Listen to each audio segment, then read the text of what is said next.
नमस्कार। बीए प्रथम वर्ष हिंदी साहित्य की कक्षा में आप सभी का फिर से स्वागत। मैं मनीष नैनीवाल, सहायक आचार्य। हम पढ़ रहे थे कबीरदास। पूर्व वीडियो में सुमिरन के अंग से दो साखियों का अर्थ हमने किया है। आज सुमिरन के अंग से ही जो अन्य साखियाँ पाठ्यक्रम में ली गई हैं उनका अध्ययन करेंगे। सुमिरन के अंग में स्मरण यानी राम नाम का स्मरण या ईश्वर के नाम का स्मरण के बारे में कबीर ने कहा है। कबीर का राम परम ब्रह्म हैं, ईश्वर हैं।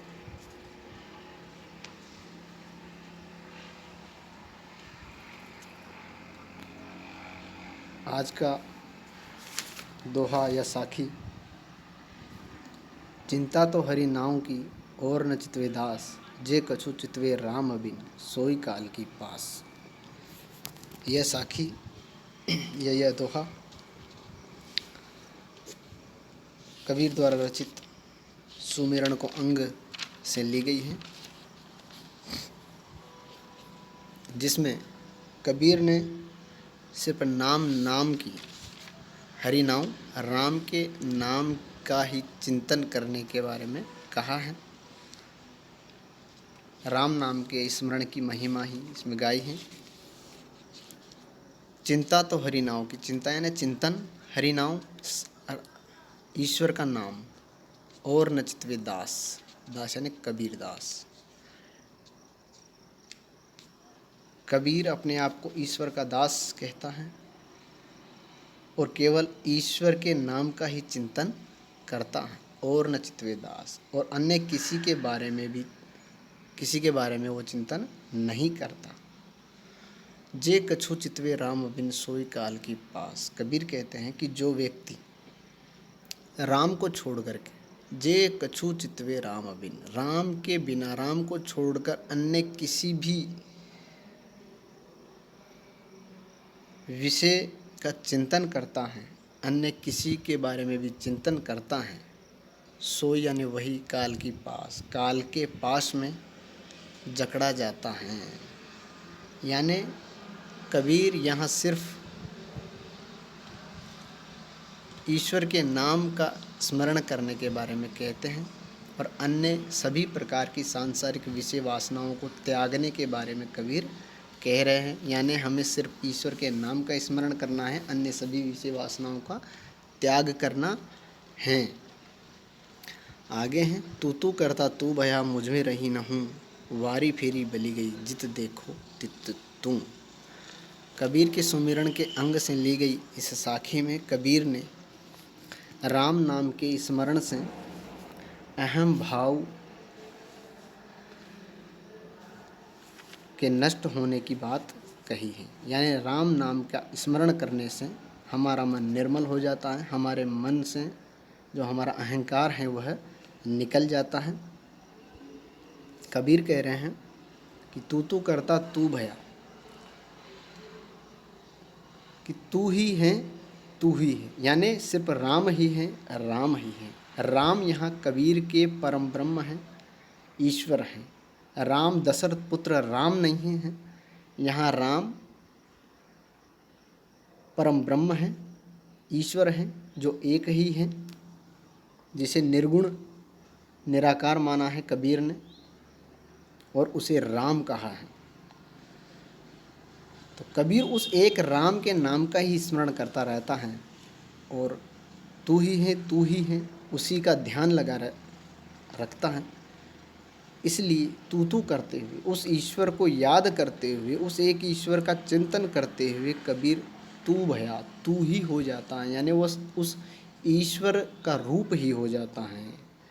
बार बार कबीर द्वारा ईश्वर के नाम का स्मरण करने से, ईश्वर के बारे में चिंतन करने से वह ईश्वर रूप ही हो जाता है।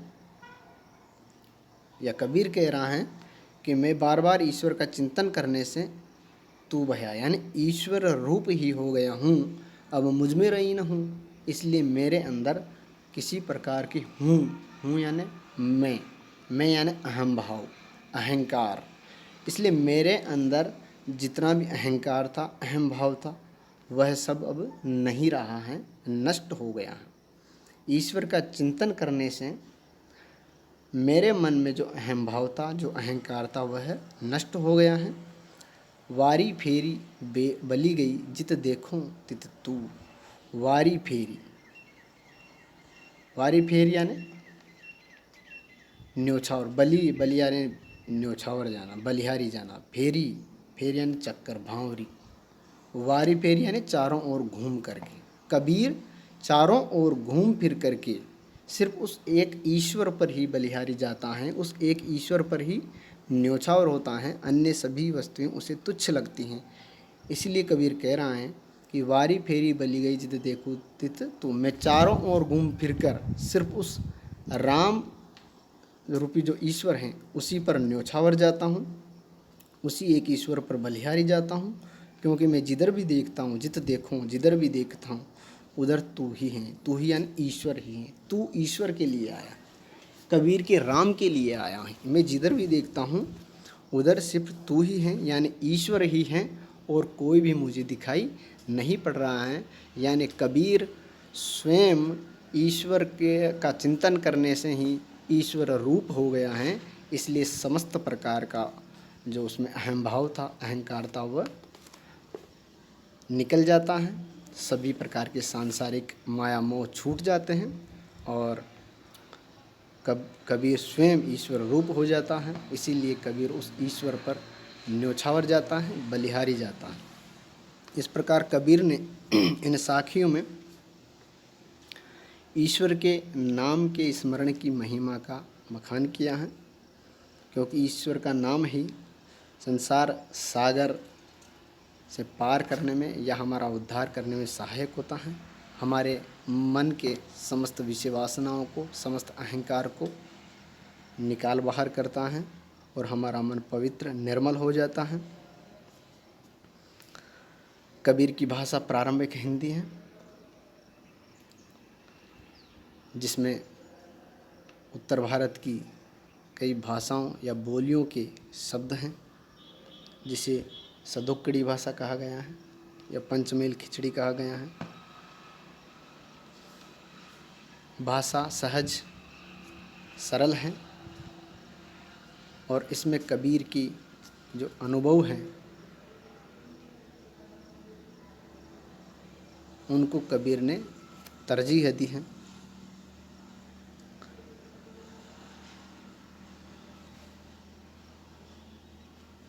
अलंकारों में अनुप्रास का प्रयोग है, सायास नहीं है।